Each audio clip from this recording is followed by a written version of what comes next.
Hello, thank you for clicking on the channel. And today I am here with one of my friends, and we're going to talk about what I found about the Masons being involved with the medical marijuana. Several people being highly involved with the Masonic Temple, and then a lot of the co-ops and things like that.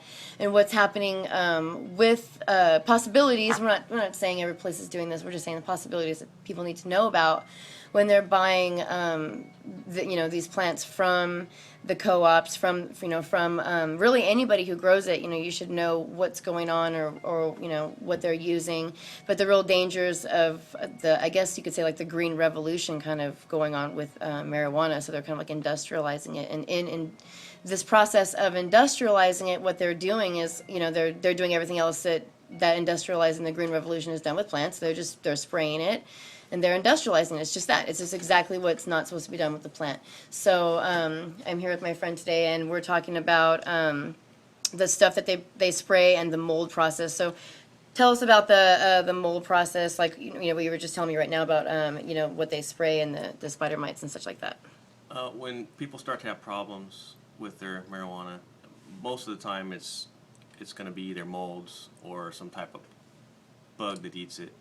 A lot of times it's going to be spider mites, and once they get a hold, you can spray them 40-50 times, and the plant just absorbs the chemicals that you're spraying on it, whether it's being something that you get from Orchard Supply or the grow shop. Sometimes they say stuff is organic, and you're not really sure what is in it, if it is or not.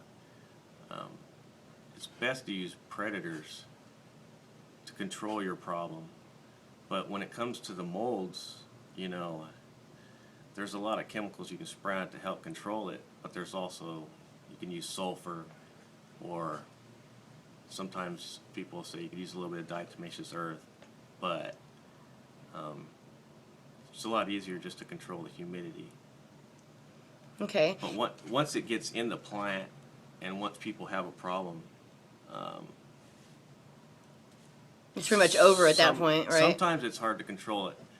And, like, say if you have a small infestation of spider mites, even if you start in the beginning, they say to spray them every 7 days. Well, I know a few friends that they spray them every 3 days. And if you can imagine the lifespan of the plant until they pick it, if they're spraying every 3 days, that plant's constantly getting, whether it being organic or not, a substance that's not supposed to be in that plant. And who's to say it's staying in the plant, and who's to say it's evaporating, but I think it's staying in the plant.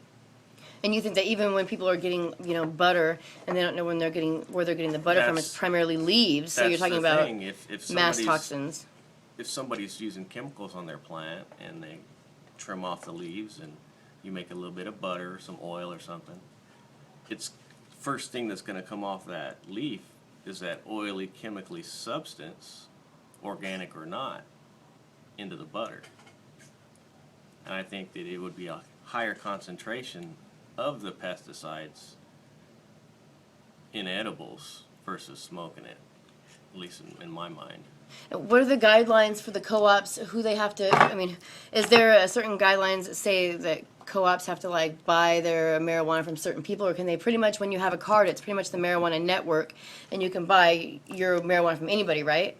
They a lot of times they try to do their own, but, sustaining a good supply for the demand is sometimes unreasonable. They get it from anybody, whoever shows up in there. Whoever has a card pretty much is in the network. There is no checks on any type of, what they're spraying on the plants, what's been sprayed on the plants, if there are bugs or not. Sometimes they'll check. And then there's people who go on Bud Trader and just blindly buy plants, and you don't know what's been on it, what's been sprayed in it, what bugs are already on it. Some plants will have diseases in them, and when they keep cloning them, that disease just takes more and more of a hold on the plant. Right, and more it just sounds like, They call them plant viruses. The call is coming from inside the house, for sure. I always thought that it was strange that they never let medical marijuana out. They just never, never, never. It was such a fight. And then it was just like out of nowhere, they were like, oh, okay, they've really got this, kind of gotten the modifying things out and stuff like that. And they thought, okay, yeah, we're going to let it out. But it always reminded me of the dog that you never give table scraps to, and then it gets a piece of cheese. And the reason it gets a piece of cheese is because it has a little pill inside of it. And so it always reminds me of that. Like, I mean, there's something in it that they're doing, and I've always thought that. And also, it's kind of, I don't know, to me, it's making like a Pavlov. What's that? Pavlov's theory. What's that? What's that? I don't. Tell me that. Every time you give the dog a piece of cheese, you whistle. Oh, okay, yeah, like triggers. And when it gets to Yeah, a certain funny. point, over and over again, all you have to do is whistle, and the dog will salivate. Right. Yeah, right. That's pretty much what's happening. And so people are they're getting this, and they're not realizing that what they're getting is marijuana from pharmaceutical type entities. I'm not saying they're organizations or even companies. I mean, they're really just individuals growing marijuana, and they're just doing it. It's just money to them. It's just more people that it's just a way to make money, and it's no different than farmers pumping their animals full of hormones or anything else. It needs to be taxed, it needs to be regulated, but it needs to be not in big company hands.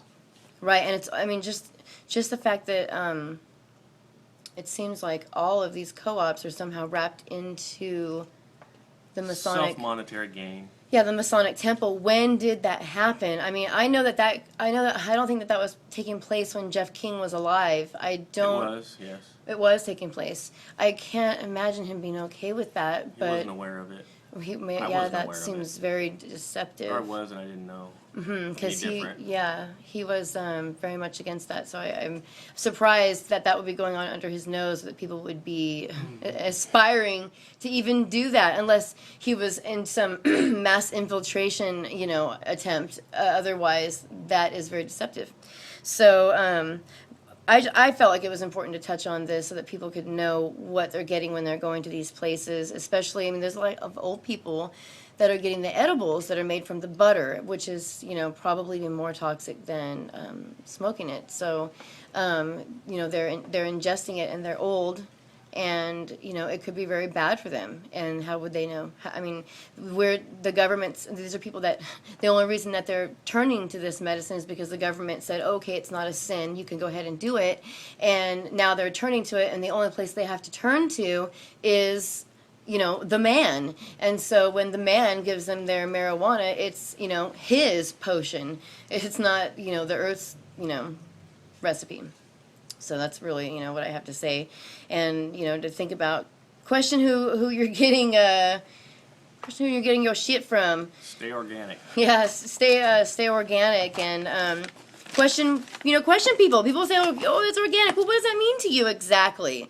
Because some people don't really understand what that even means. So, ask questions. Well, how do you deal with, predators, and how do you deal with mites, and how do you deal with mold, and do you spray? What do you, and either they know these things or they don't. And I mean, I would say trust your gut instinct and like, stuff like that. But I don't know about the co-ops. If they're ran by the Masons, I'm not sure why these people would allow this out of nowhere unless they're using marijuana like the new fluoride. So that's what I have to say. And if you have any questions, you can put the questions below. And when I get up to about 5 questions or so, I'll make a video response, and I'll post the link or the search tag. And hopefully I will also get some input. If you know anything about this, if you have anything to say, go ahead and, say what you have to say. Thanks for tuning in.